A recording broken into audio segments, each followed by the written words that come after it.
एक राजा ने अपने महल में गरीबों के लिए भोजन तैयार कराया, लेकिन दुर्भाग्यवश खीर में एक सांप गिर गया। किसी को भी इसका पता नहीं चला और वो खीर गरीबों में परोस दी गई और इसे खाने से सभी गरीबों की मृत्यु हो गई। ये देखकर राजा के होश उड़ गए।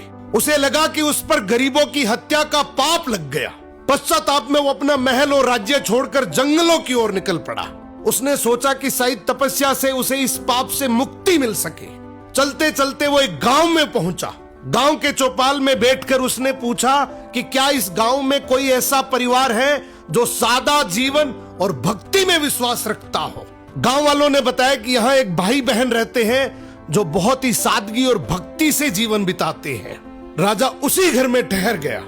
अगली सुबह राजा ने देखा कि वो लड़की ध्यान में बैठी हुई है। आमतौर पर वो जल्दी उठकर घर का काम और नाश्ता बना लेती थी, लेकिन उस दिन वो काफी देर तक ध्यान में लीन रही।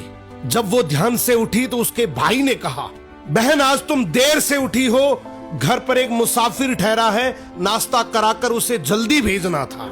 लड़की ने शांति से कहा, भैया ऊपर धर्मराज के दरबार में एक बहुत उलझा हुआ मामला चल रहा था, उसी पर ध्यान लगा था, इसलिए देर हो गई। भाई ने पूछा, कैसा मामला?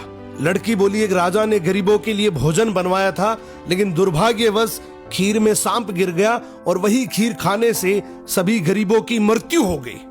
अब धर्मराज ये तय नहीं कर पा रहे हैं कि इस पाप का दोष राजा को लगे या उस सांप को या फिर उस नौकर को जिसने बिना जांचे खीर परोस दी थी। राजा ने प्रार्थना की, क्या मैं एक रात और यहाँ रुक सकता हूँ? भाई बहन ने अनुमति दे दी।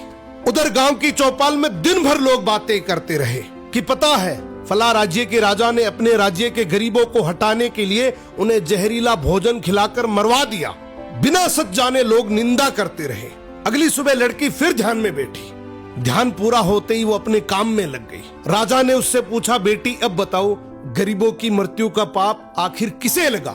लड़की ने शांत स्वर में कहा, वो पाप उन लोगों को लगा जो चौपाल पर बैठकर बिना सच जाने निंदा कर रहे थे। राजा की आंखें भर आई, ये जानकर कि वो इसका दोषी नहीं है। जिंदगी में याद रखना, दूसरों के पाप गिनने वाला इंसान अक्सर अपने सर पर सबसे बड़ा पाप उठा लेता है।